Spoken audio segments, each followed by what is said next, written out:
Ces habitants de Deir el-Bala, dans le centre de l'enclave, ont reçu un énième ordre d'évacuation de l'armée israélienne. Des tracts leur auraient été lancés par l'aviation qui se prépare à étendre ses opérations dans la zone.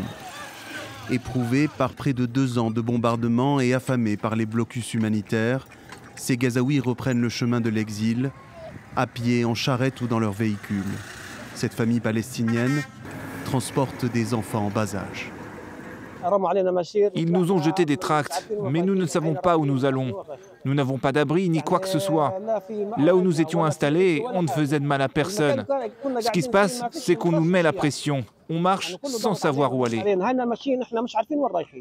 La majorité des plus de 2 millions de Palestiniens de la bande de Gaza ont été déplacés au moins une fois depuis le début de la guerre. Dans les rares points de distribution d'aide sous contrôle israélien, la défense civile palestinienne rapporte des scènes de tir sur la foule. 93 personnes au moins auraient été tuées ce dimanche en tentant de se procurer de la nourriture.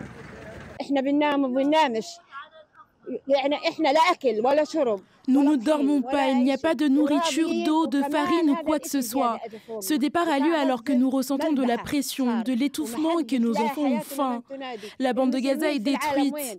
Il y a un massacre en cours et personne n'écoute. Où sont les dirigeants du monde? Où sont les dirigeants arabes? Où sont-ils? Nos enfants meurent de faim.